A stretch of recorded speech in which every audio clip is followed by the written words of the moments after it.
They're coming. They're coming your way. They'll be here soon.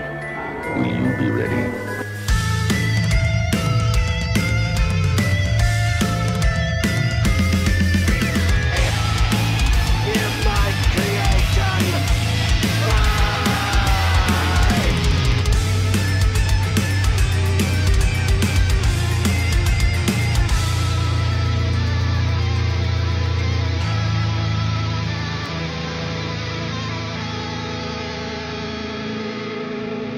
For some reason, gaming culture seems to attract a lot of outlandish and creepy theories. This is pretty recent, as with the rise of social media, it makes it easier for all of us to just throw out ideas like whether or not we killed Gary's Raticate in Pokemon Red or Blue, or if every Nintendo franchise somehow takes place in the same universe, you know, stuff like that. Then there's the theories that are made simply because the story itself necessitates it. Classic examples, of course, being Five Nights at Freddy's and Dark Souls. It's weird to compare the two, I know, but these are both games that don't really talk too much about their stories, but have a ton of clues scattered throughout their worlds to give you a glimpse into a much deeper lore that hides beneath. Theories are fun, if not sometimes stupid. Either way, I never really read a theory that's ever put me in a sour mood or got me so mad that I needed to rant about it, because in the end, we're talking about video games. It's harmless in the end. Okay. This is the part where about like 300 people message me in the comments below about a theory that'll get me mad, like some SJW bullshit. I don't care about that. Listen, my point is, these theories make you think and seldom ever have any truth behind them, making us freely express ourselves to the fullest potential. Yet as creative and silly as many of these are, sometimes they hit so close to the truth that it's hard to imagine they'd be wrong. One such theory is the Squall is Dead theory, a theory seemingly revolving itself around Final Fantasy VIII's main character Squall, who, as the theory suggests, met his tragic end halfway through the game as Ultimecia impaled Squall at the end of Disc 1. The theory goes that this fatal blow to Squall's chest ended up killing him instantly. If not that, then the fall did. Everything after Disc 1 is allegedly just a dream. One thing that helps prove this theory is Squall's wound being healed fully, as if he were never stabbed in the first place. Other evidence includes the inclusion of a new, never-before-seen being known as the Moombas, seemingly just coming out of nowhere. One of the other, more creepier evidence of this being the case is during the cutscene where Squall and Ranoa are sharing a beautiful moment together towards the end of the game. As a shooting star passes by, Ranoa points at it to Squall, and the two embrace lovingly. Yet, in this cutscene, we can see a different perspective. Ranoa, at the very same balcony, pointing at the same star in the sky, can just be seen alone on that balcony. No one is there with her. It could be argued that Squall is just out of frame, but it's hard to say, as the camera eventually just dies. Yet, it's important to note that Squall was never caught on camera previously as this cutscene went on. But then comes this real kicker, the thing that almost solidifies this theory, which is the part where Squall is lost within the time compression after fighting Ultimecia.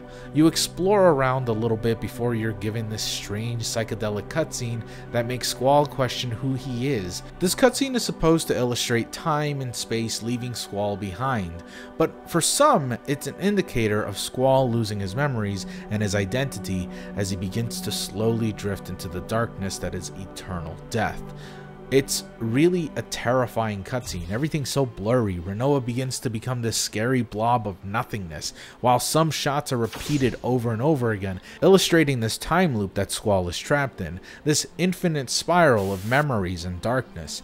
And then, as the cutscene reaches its climax, everything comes collapsing inwards and starts flashing different cutscenes prior as Ranoa starts to approach the camera over and over again, and she's way more distorted and indistinguishable.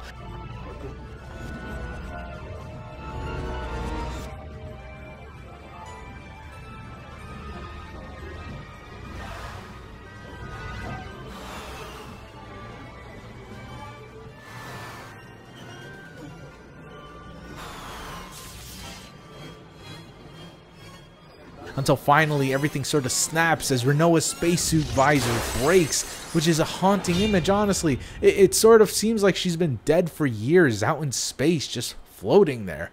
It's really a haunting image, even if we take the Final Fantasy context out of it. Just to be forever alone in space, nothing to see, nothing to do, dying slowly until your corpse eventually decays. Only it'd probably be super preserved, as there are no insects or microorganisms out there in space to eat your flesh, so you're just a pale body forever floating out there. Oh, and let's not forget the classic faceless Squall. Wow, that's really creepy. I actually only just started recently playing Final Fantasy VIII. Well, recently as in like 8 or 7 years ago, but I always thought this image of Squall was some fan-made thing for a creepypasta or some other thing, but no, I mean, it's real.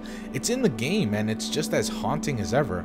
Probably even more so now that we know that the context is just Squall losing all sense of reality, time, space, and memories, and everything in between.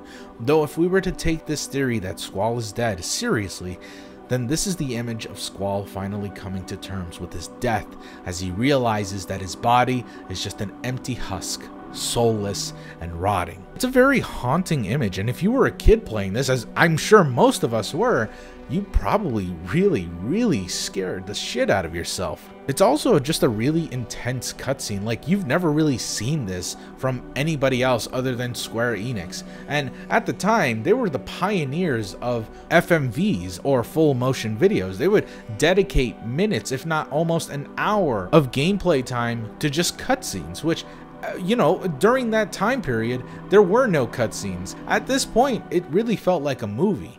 Nowadays, that's a negative thing, but back then people would really actually advertise how much of the gameplay is cutscenes, and people enjoyed that. I'm not sure why, but they did. Probably because it was such a new thing, and honestly, this cutscene still holds up. I mean, it is so weird, so experimental, so strange and horrifying. It really brings this sort of anxiety to you, this strange feeling in your gut that something's just wrong, something's just beyond comprehension. It is something so very haunting, and it stays with you for the rest of your life.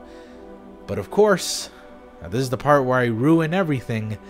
This theory is not true, which is unfortunate or very fortunate depending on how you see it. Yeah, it just had to be spoiled by the man who produced the game himself, Yoshinori Kitase. This was taken by a surprisingly interesting interview conducted by Kotaku, where he pretty much debunks a ton of other theories, such as Squall is dead and the fact that you could revive Aerith. Yet, it is interesting to note that while Kitase's plan was never to imply that Squall is dead, he does actually think the theory is really interesting, and he implies that he might even take that idea into consideration should he ever remake the game again. So while the theory is dead, no pun intended, it's still both fun and very terrifying to think about. And it's all enhanced by the wonderful cutscenes found in Final Fantasy VIII. And who knows, maybe in the future we might see an FF8 remake that'll include an alternate ending, one that I believe would enhance the story tenfold.